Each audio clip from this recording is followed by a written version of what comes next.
அனைவருக்கும் வணக்கம். அரியலூர் மாவட்டம் திருஞான சம்பந்த ஜோதிடர். பாருங்கள், இதில் இந்த பெயிண்ட்டு மாற்றிருக்குங்க. இந்த பெயிண்ட்டு தான் இதுக்கு கம்பெனி பெயிண்ட்டுன்னு பேருங்க.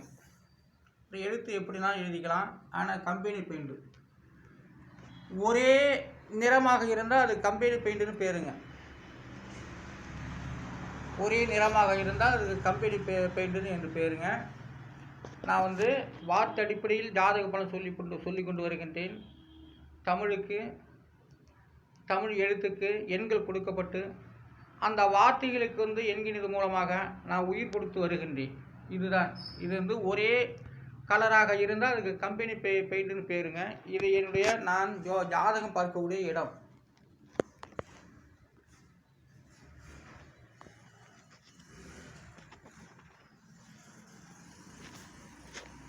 நான் ஜாதகம் பார்க்கக்கூடிய இடங்க. அது ஒரே நிறத்தில் ஒரு டிஜிட்டல் இருந்தாக்கா அதுக்கு கம்பெனி பெயிண்ட்டுன்னு பேருங்க. கம்பெனி நிறம். கம்பெனிக்காரங்க கண்ணா புண்ணாலாம் செய்ய மாட்டாங்க. ஒரே நிறத்தில் இருக்கும், எழுத்து வேறு நிறத்தில் இருக்கும். அதைத்தான் இந்த சொல்லி கொண்டு வருகின்றேன். வார்த்தை அடிப்படை ஜாதக பலன் எழுதப்பட்டு உள்ளது. இதான் இந்த எண்கிணிதம். இதுதான் இந்த எண்கிணித்து மூலமாக நான் உருவாக்கப்பட்டது. இது தமிழுக்கு 240 எழுத்து. அந்த 240 எழுத்துக்கும் தனித்தனி எண்கிணிதம் கொடுக்கப்பட்டு அவைகளை வார்த்தை அடிப்படையில் ஜாதக பலன் சொல்லப்பட்டது. உறுதி செய்து வருகின்றேன். எப்படி ஆய்வு என்பதெல்லாம் என்னுடைய காரகர் ஜோதிட ஆராய்ச்சி நிலையத்தின் மூலமாக இதை நான் வீடியோக்கள் மூலம் சொல்லி கொண்டு வருகின்றேன். அதனால் ஒரு தொழில் இருந்துவிட்டால் அது உயிர் கொடுக்க வேண்டாம். அப்போ உயிர் கொடுத்தாதான் எதையுமே அது கரெக்டான அளவுகளை போய் நிற்கும். ஒரு பெயிண்ட்டு தயாரிக்கிறோம் அப்படின்னாக்கா அதுக்குரிய மூலப்பொருள் சரியாக நம்ம கலந்தால் தான் அது பெயிண்ட் ஆகும். இல்லைன்னா அது காஞ்சி போகும், இல்லைன்னா ஒட்டாது. அதுபோல் தான் எல்லாமும். அதனால் ஒரு மாத்திரை மருந்து தயாரிக்கிறோம்னாக்கா அது சரியான முறையில் இருக்கணும். அப்படி இருந்தால் தான் அந்த டேப்லெட் நமக்கு வேலை செய்யும். இல்லைன்னா அது கோளாறு பண்ணிவிடும். இல்லைன்னா மண்டையை குத்தும், வயிற்று கொடுக்கும், வாந்தி வரும், உயிரே கொன்றுவிடும் அப்படிலாம். அதனால் ஒரே நிறத்தில் டிஜிட்டலுக்கு இருந்தாக்கா அதுக்கு கம்பெனின்னு பேர். இப்போ நான் காரகர் ஜோதிட நிலையம் நான் பெயிண்ட் சகப்பாக்கி அதில் வெள்ளை மஞ்சள் நிறத்தில் எழுதப்பட்டு உள்ளேன். அதனால் வார்த்தை அடிப்படை ஜாதக பலன் எண்ணும் எழுத்தும் சொல்லியிருக்காங்க. ஆனால் அது ஒரு முறையாக அது இல்லை. இங்கிலீஷ் நியூமராலஜி ஜோதிடத்தில் எண்ணும் எழுத்தெல்லாம் எழுதியிருக்காங்க.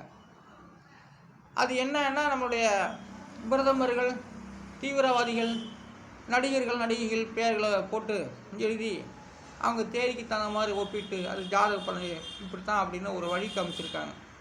உண்மையிலேயே ஜாதக பலன் என்ன அப்படின்னாக்கா இந்த எண்கிணிதம் தாங்க. ஒரு எண்கிணிதம் சரியில்லைங்கிறதெல்லாம் அந்த வார்த்தை அடிப்படையில் எடுத்து காட்ட வேண்டும். அவர் உருவாக்கப்பட்ட எண்கிணிதமாக எந்த மொழி எண்கிணிதமாக இருந்தாலும் சரி, அதை அவர் உருவாக்கப்பட்டு இது ஜோதிடம் தயாரிப்பில் பொருளாதாரத்தை செய்து தான் நம்ம இப்போ செல்லாம் கண்டுபிடிச்சிருக்காங்க. அதுபோல் ஒவ்வொன்று இயங்குகிற மாதிரி செய்யணும். அதுதான் ஜோதிடம். ஆனால் இந்த வார்த்தை அடிப்படையில் தமிழுக்கு 240 எழுத்துக்கும் தனித்தனி எண்கிணிதம் கொடுக்கப்பட்டு அவையில் வார்த்தை அடிப்படையில் நான் உறுதி செய்து நான் இந்த வீடியோ கலந்த காரகர் ஜோதி நிலையம் மூலமாக நான் வார்த்தை அடிப்படையில் சொல்லி கொண்டு வருகின்றேன். பாருங்கள், காரியத்துக்கு 4 எழுத்துக்கள். அந்த 4 எழுத்துக்கு உண்டான எண்கிணிதம் 8 4 2 7. இதெல்லாம் கூட்டினாக்கா 21. அதோடய விதி என்கிறது 3. காரியம். சில பேர் நான் ஒரு காரியத்துக்கு போகிறேன் அப்படிம்பாங்க. அது நல்ல காரியமாக இருந்தாலும் சரி, கெட்ட காரியமாக இருந்தாலும் சரி, ஒரு காரியத்துக்கு போகிறேம்பாங்க. அந்த காரியம் என்பது ஒரு வேலையாகவும் குறிக்கிறது. காரியத்துறை விதி எண் 3. அந்த காரியங்கிறது ஒரு வேலை தான். அது அப்புறம் அந்த காரியத்திலிருந்து வேறு சமாச்சாரம்னு மாற்றலாமா அதையே. அப்போ காரியம் என்பது வேலை, காரியம் என்பது சமாச்சாரம். இதுதான். அப்போ காரியங்கிறது அது ஒரு பொருளாக இருக்கலாம். எனக்கு தெரியாது, காரியம்னு சொல்கிறாங்க. ஆனால் வந்து காரியத்துடைய விதியின் 3. அந்த காரியம் என்றால் வேலை தான். அவங்க வந்து அந்த வேலையை நாடி போகிறாங்க. அந்த வேலையை அவங்க வந்து உள்ளே சொல்ல கிடையாது. காரியம் போகிறேங்கிறாங்க. வேலைக்கு போகிற அது என்ன வேலை அதையும் சொல்கிறதில்ல. காரியம் அப்படின்னா அதுவும் சமாச்சாரம் அப்படின்னு சொல்லலாம். அந்த சமாச்சாரம் என்ன அதுலேயும் உண்மை இல்லை. ஆனால் பொதுவாகவே நம்ம வந்து வார்த்தை அடிப்படையில் தான் எல்லாமே அவன் என்ன நினச்சி போகிறானோ அதுதான். ஆனால் காரியம்னு நினச்சி போகிறானே உண்மையில் அது நடக்காது.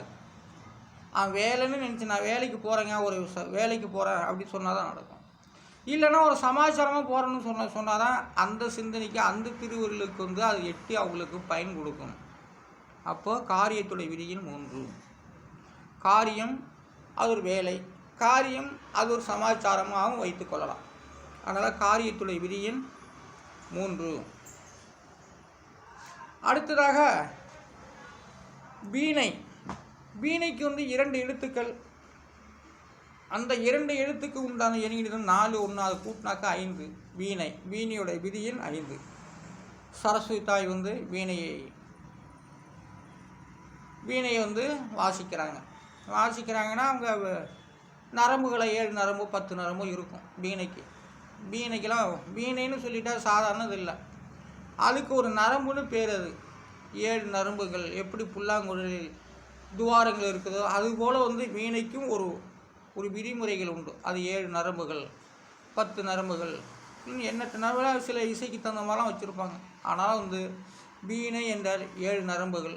அந்த வீணைக்கு விதியின் 5 குறிக்கிறது. அப்போ சரஸ்வதாய் வந்து அந்த வீணை அதுக்கு நரம்புன்னு வச்சலாம், அது கம்பின்னு சொல்லலாம். ஆனாலும் அந்த இப்படி தட்டினா இப்படி என்னாலே அழகாக போகும்.